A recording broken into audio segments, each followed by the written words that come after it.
China is developing a revolutionary air-breathing engine for next-generation fighter jets and hypersonic missiles.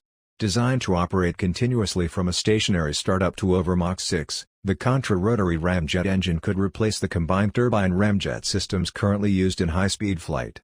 After more than 3 decades of work, the engine prototype has been completed and experimentally verified, marking a potential step towards engineering applications.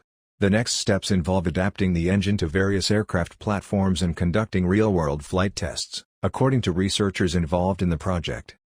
China's development of new principal engines would be a strategic choice to break the Western monopoly and even surpass the West, Xu Jiansong, an academician of the Chinese Academy of Sciences, CAS, was quoted as saying in a China Science Daily report earlier this month.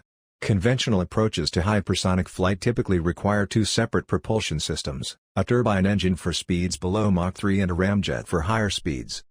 The new design, developed by a team led by Xu, departs from conventional aero engines by employing 2 sets of compressor blades rotating in opposite directions. Conventional turbine engines are generally limited to speeds below about Mach 3, modern fighters such as the F-22 and J-20 operate at roughly Mach 2, while ramjets cannot function at low speeds or during takeoff. Xu's contra-rotary ramjet aims to overcome these limitations by enabling operation across the full speed range without mode switching, a long-sought goal in aerospace propulsion, according to a 2025 report from a symposium held at CAS Institute of Engineering Thermophysics. The key innovation in Xu's design lies in the contra-rotary compressor, in which high and low pressure rotors spin in opposite directions. This configuration reduces the absolute rotational speed required for each rotor while maintaining relative speed, thereby lowering centrifugal forces on blades and discs.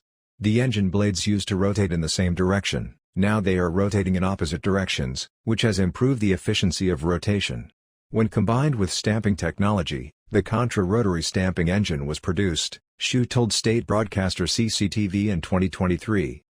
The engine also challenges a long-standing assumption in aero engine design that shock waves should be minimized. Instead, the team harnessed them for compression.